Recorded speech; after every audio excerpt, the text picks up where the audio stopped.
आज की इस डीप डाइव में हम एक बहुत ही दिलचस्प मुद्दे पर बात करने वाले हैं।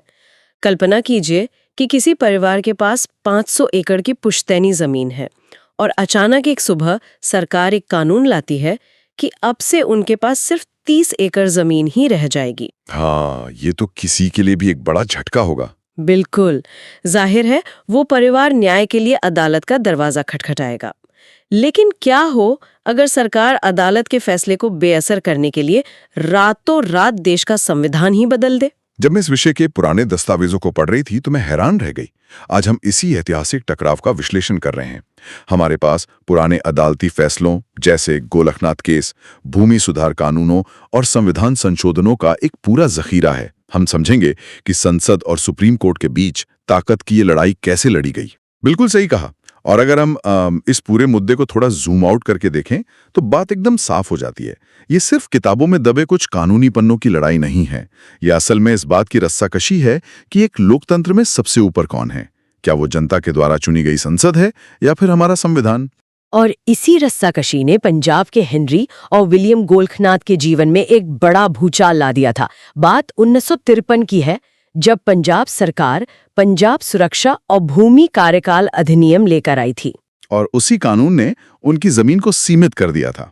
हाँ, एकदम सही। इसी कानून के तहत इन दोनों भाइयों की 500 एकड़ की विशाल कृषि भूमि को घटाकर सिर्फ 30 एकड़ कर दिया गया। वो चुप नहीं बैठे और उन्होंने सीधा सुप्रीम कोर्ट में मामला दर्ज किया। उनका तर्क था कि यह संविधान के अनुच्छेद 19 और 14 यानी संपत्ति और समानता के मौलिक अधिकारों का सीधा उल्लंघन है। लेकिन देखिए, उनके इस मामले की अहमियत समझने के लिए हमें थोड़ा पीछे जाना होगा।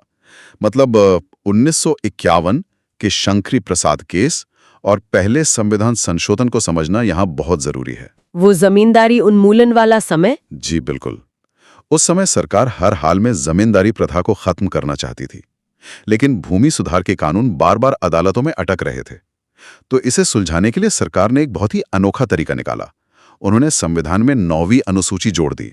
और ये 9वीं अनुसूची वाली बात सच में बहुत दिलचस्प है। इसे एक तरह के सेफ बॉक्स की तरह समझा जा सकता है।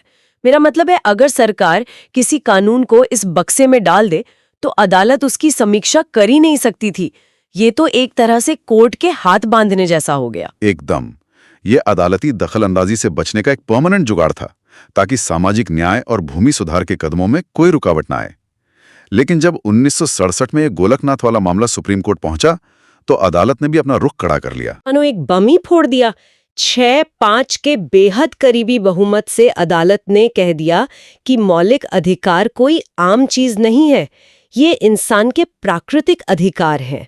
कोर्ट ने साफ कर दिया कि संसद किसी भी हालत में इन अधिकारों को छीन नहीं सकती। लेकिन यहाँ अदालत के सामने एक बहुत बड़ी व्यवहारिक चुनौती थी। वो कैसे? अगर कोर्ट ये कह देता कि संसद कभी मौलिक अधिकारों में संशोधन कर ही नहीं सकती थी, तो पुराने सारे भूमि सुधार कानून रद्द हो जाते। जो जमीनें सालों पहले बांटी जा चुकी थी, उनका क्या होता? देश में एक भयंकर कानूनी अराजकता फैल जाती।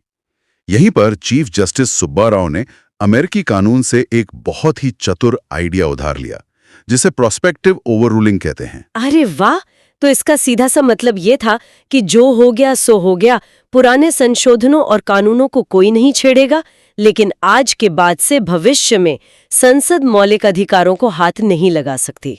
बिल्कुल सटीक। अदालत ने कहा कि ये नया नियम सिर्फ आगे आने वाले मामलों पर लागू होगा। इससे रातों रात मचने वाली उथल पुथल भी बच गई और मौलिक अधिकारों के इर्द गिर्द एक लक्ष्मण रेखा भी खिंच गई। ये कदम तो वाकई बहुत स्मार्ट था। लेकिन जाहिर है, तत्कालीन सरकार इस फैसले के बाद चुपचाप तो नहीं बैठने वाली थी। हाँ, उन्होंने एक जबरदस्त पलटवार किया। बिल्कुल। 1971 में संसद ने 24वां संशोधन पास कर दिया। इस संशोधन ने गोलकनाथ केस के पूरे फैसले को ही पलट कर रख दिया और डंके की चोट पर कहा कि संसद के पास मौलिक अधिकारों समेत संविधान के किसी भी हिस्से को बदलने की पूरी शक्ति है। और इसी जबरदस्त टकराव ने 1973 के सबसे मशहूर केशवानंद भारती केस की नींव रखी। ये मामला इस पूरी लड़ाई का एक तरह से क्लाइमैक्स था। इसमें सुप्रीम कोर्ट ने एक संतुलन बनाया। अदालत ने माना कि ठीक है, संसद निश्चित रूप से संविधान में संशोधन कर सकती है, लेकिन यहाँ एक बहुत बड़ा लेकिन था।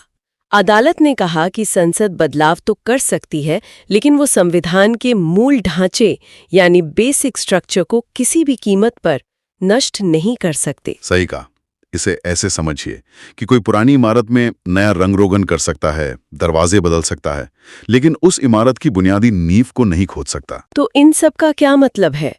सुनने वालों को ये समझना चाहिए कि आज हम जिन स्वतंत्रताओं और अधिकारों का लाभ उठाते हैं, वो यूं ही नहीं मिले हैं। वे सालों तक अदालत और संसद के बीच चले इसी ऐतिहासिक और संवैधानिक संतुलन का सीधा परिणाम है। बिल्कुल। और अंत में ये पूरी चर्चा एक बहुत ही गहरा सवाल छोड़ जाती है। दिलचस्प बात यह है कि संविधान बनाने वालों ने इस मूल ढांचे को कहीं भी स्पष्ट रूप से परिभाषित नहीं किया था। तो ऐसे में सोचने वाली बात यह है कि एक लोकतंत्र में संविधान की अंतिम सीमाएं तय करने का असली हकदार कौन होना चाहिए? क्या वे प्रतिनिधि जिन्हें जनता ने वोट देकर चुना है, या नियुक्त किए गए न्यायाधीश? ये एक ऐसा बिंदु है जिस पर सबको खुद गहराई से विचार करना चाहिए।